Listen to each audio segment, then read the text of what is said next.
semuanya, selamat datang di YouTube channel aku.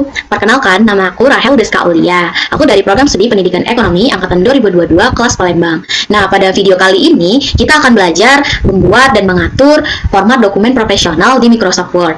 Nah, tujuan dari video ini adalah untuk membantu teman-teman memahami dan menggunakan fitur penting di Microsoft Word agar dapat membuat dokumen yang rapi, sistematis, dan sesuai standar profesional. Adapun hal-hal yang akan kita pelajari di video ini, yang pertama itu adalah pengaturan format dokumen, yaitu membuat judul, daftar isi, margin, dan spasi, lalu penggunaan mail merge untuk pembuatan surat massal, lalu pembuatan pengelolaan data tabel serta grafik dalam Word. Nah, semoga video ini bermanfaat dan dapat membantu teman-teman dalam mengerjakan tugas atau dokumen penting lainnya. Oke, langsung saja kita ke videonya. Nah, di sini kita akan membuat dan mengatur format dokumen profesional. Nah, langkah pertama dalam membuat dokumen profesional adalah mengatur formatnya. Nah, di sini kita akan mengatur dan membuat judul di heading. Nah, di sini kita akan menggunakan heading style. Nah, gunakan heading style di tab home. Ini namanya tab home untuk mengatur judul dan subjudul. Nah, di sini kita pilih heading 1. Nah, kita pilih heading 1. Di sini kita ketik bab 1. Pendahuluan. Enter. Nah, setelah seperti ini kita copy, kita pilih heading 1, klik kanan pada mouse kalian, pilih modif. Nah, kita atur formatting terlebih dahulu. Nah, ini kita pilih 14 ukurannya, ini warnanya kita pilih warna hitam, ini kita boldkan, ini kita pilih rata tengah. Setelah itu kita okekan. Nah, sudah berubah kan seperti ini. Nah, ini namanya judul utama. Jadi, kalau untuk mengatur judul utama, kita bisa pilih heading 1. Nah, untuk membuat subjudul, bisa kita pilih heading 2. Nah, namun biasanya versi aku biasanya diketik dulu, baru aku pilih heading 2-nya. Nah, misalnya di sini 1.1 latar belakang. Nah, setelah itu aku copy, aku pilih heading 2, lalu aku klik kanan, modif. Nah, baru aku atur formattingnya. Di sini aku pilih ukuran 12. Terus aku pilih warna hitam, kita boldkan, lalu kita okekan. Nah, sama saja kan? Itu terserah kalian mau dibuat terlebih dahulu atau mau langsung dibikin dulu dari heading, biar gampang. Kalau aku terbiasanya itu diketik dulu baru buat di heading. Nah, kita lanjut ya, kita buat lagi 1.2, tujuan, rumusan masalah. Nah, kita copy lagi, kita pilih ini, kita pilih heading 2. Atau biar gampang itu langsung aja heading 2 ini. Heading 2, 1.3. Tujuan. Nah, selesai. Nah, jika sudah seperti ini, kita buat lagi di bab 2-nya. Nah, langsung aja kita klik di sini. Bab 2. Pembahasan. Ini namanya judul utama. Lalu kita bikin subjudulnya 2.1. Hakikat jaringan. Lanjut, kita buat lagi di sini. Heading 2.3 edit 2 penggunaan modem. Satu lagi nih 2.3 jaringan mobile. Hanya contoh ya. Heading 2. Nah, dengan menggunakan heading style ini kita dapat membuat daftar isi secara otomatis dan mudah. Nah, setelah kita menggunakan heading style, kita bisa membuat daftar isi. Oke, kita beralih ke kertas selanjutnya. Nah, di sini kita pergi ke tab reference, lalu pilih table of content. Nih. Pilih format daftar isi yang kalian inginkan, dan daftar isi akan dibuat otomatis berdasarkan heading yang telah kita gunakan. Nah, biasanya aku pakai automatic table 2. Nah, sudah, maka dia akan muncul seperti ini. Nah, di sini bisa kita ubah di table of content-nya, kita ubah jadi daftar isi. Lalu kita copy, kita balik ke home, kita pilih rata tengah, kita pilih warna hitam, kita pilih bold, dan ini kita ganti Times New Roman. Nah, jika ada perubahan dalam dokumen, cukup klik update table. Nah, di sini ada update page number only, berarti ini hanya mengupdate numbernya saja, dan di sini update entry table, berarti ini mengupdate semuanya jika ada perubahan. Oke. Nah, agar dokumen itu lebih profesional, kita harus menyesuaikan margin dan spasi. Nah, kita akan belajar juga nih, mengatur margin dan spasi dokumen. Setelah kita membuat judul, subjudul, dan daftar isi, kita atur marginnya. Nah, di sini. Biasanya aku copy dulu. Ctrl A biasanya, aku pilih insert. Kita pilih layout, kita ke page setup. Nah, di sini kita bisa mengatur margin, paper, layout. Nah, di sini kita akan mengatur margin terlebih dahulu. Di sini aku maunya yang di atas itu 2, bisa di kirinya 2, di bawahnya 2, kita bikin 2 saja ya, namun bebas sesuai dengan tugas kalian nanti. Nah, sudah. Di sini juga kita bisa pilih orientation, mau portrait maupun landscape. Tapi biasanya kalau surat dan makalah dan lain sebagainya itu portrait ya, jadi tidak usah diubah. Kita klik OK. Nah, sudah berubah kan untuk margin. Nah, di sini kita mau mengatur line spacingnya. Kita balik ke home, kita pilih paragraf. Nah, spacingnya ini ada before dan after. Kita isi di sini 0, kita buat 0, dan di line spacingnya kita pilih 1,5 sesuai standar. Nah, sudah berubah. Kita enterin. Nah, maka dia akan seperti ini. Oke, selanjutnya kita akan menambahkan header dan footer. Kita pergi ke insert. Kita pilih header. Header ini untuk yang di atas. Aku mau pilih yang ini. Nah, aku mau ketik ini praktikum teknologi dan informasi. Nah, ini untuk footernya aku mau isi ini Rahel Deska Aulia. Atau kalau nggak mau ininya sama, kalian bisa nggak usah ini, pilih close dulu, kalian balik insert lagi, pilih footer kalau nggak mau yang sama. Nah, kita pilih ini nih. Yes. Ini aku buat Rahel Deska Aulia.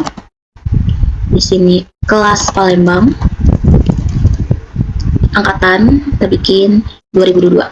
Nah, kita close, maka dia akan muncul seperti ini. Nah, ini namanya header, yang di atas ini namanya header, lalu yang di bawah ini namanya footer. Oke, terakhir kita akan menggunakan mail merge untuk pembuatan surat massal. Nah, di sini untuk membuat fitur mail merge ini kita membutuhkan Microsoft Excel juga. Untuk daftar penerima, kita membuatnya di Microsoft Excel. Nah, kita buat terlebih dahulu di Microsoft Excel, baru nanti kita buka ke Word. Ini sudah saya buat. Nah, di sini di Word kita buka tab My Links. Nah, kita buka ini My Links, lalu kita pilih Select Recipient. Nah, kita pilih ini News and Exciting List. Nah, kita pilih yang sudah kita buat. Ini kita pilih alamat. Nah, ini ada sheet 1. Nah, jika sheet kalian itu banyak, maka dia akan banyak di sini, sheet 2, sheet 3. Namun di sini saya hanya sheet 1 saja. Jadi, ini juga harus diklik ya, first row of data contains column headers. Oke. Jika sudah seperti ini, kita okekan. Nah, setelah itu untuk memasukkan data ke dalam surat. Nah, misalnya di sini nih, kepada yang terhormat, kita pilih insert merge field. Nah, di sini ada nama dan alamat. Kita pilih yang kepada terhormat ini, nama. Nah, langsung terlihat karena saya langsung lihat di preview result. Tapi kalau tidak, nah dia berbentuk seperti ini. Nah, terus di ini kita pilih alamat. Nah, jadi seperti ini ya. Nah, jika sudah seperti ini, seperti tadi, kita bisa lihatnya di preview result. Nah, kepada yang terhormat, dan ini jalannya.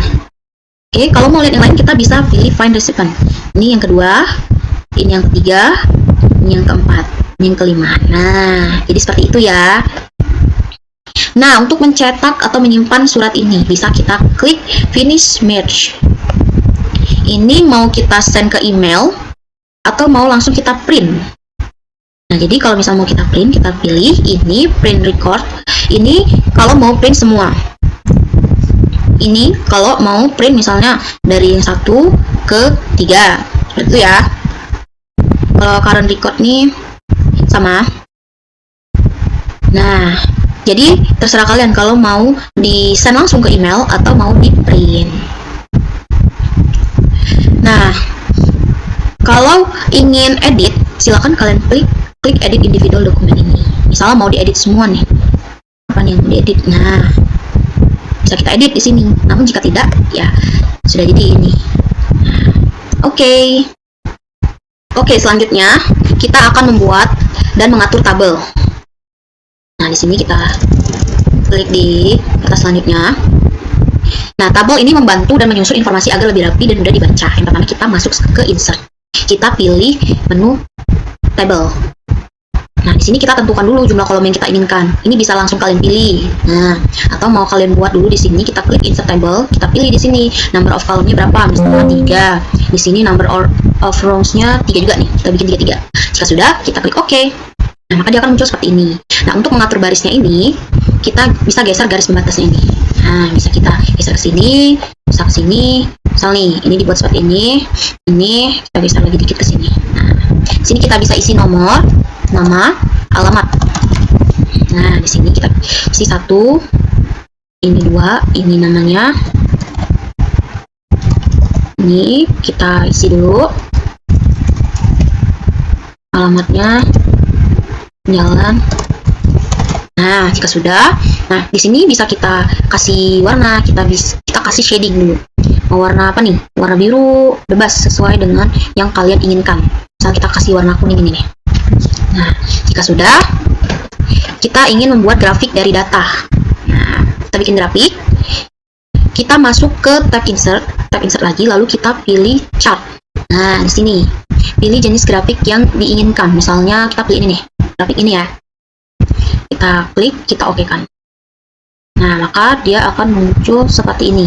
Nah, di sini bisa kita ubah kategori ini apa, kategori 1, misalnya kategori 2. Kita ganti ini aja ya, nomor aja ya, 4. Nah, ini bisa kalian ganti sesuai yang kalian inginkan. Nah, jika sudah, maka dia akan seperti ini. Nah, jika sudah seperti ini, kalian bisa mengaturnya. Ini untuk mengatur posisi layout option. Lalu ini adalah untuk menambahkan elemen, charts elemen. Misalnya di sini mau nambahin action style. Nah, di sini bisa ditambahin apa? Di sini data label. Nah, bisa menunjukkan ini yang data biru ini menunjukkan bahwa 4,3 dan lain sebagainya. Begitu ya. Dan ini untuk chart style. Nah, kita bisa mengganti stylenya mau seperti ini, mau styling ini, seperti itu ya. Lalu ini ada chart filter terakhir. Oke. Jadi seperti itu ya cara membuat tabel dan membuat grafik di Microsoft Word. Oke, mungkin itulah cara membuat dan mengatur format dokumen profesional di Microsoft Word yang telah kita pelajari nih. Nih. Ini yang sudah kita buat tadi. Lalu kita buat tadi ini juga. Nah, dengan memahami fitur-fitur ini, kita bisa membuat dokumen lebih profesional, rapi, dan mudah dibaca. Semoga tutorial ini bermanfaat dan jangan lupa untuk like, subscribe, dan share video ini jika membantu kalian. Nah, jika ada pertanyaan, silahkan tulis di kolom komentar dan sampai jumpa di video selanjutnya. Assalamualaikum warahmatullahi wabarakatuh. Bye-bye. Terima kasih semuanya.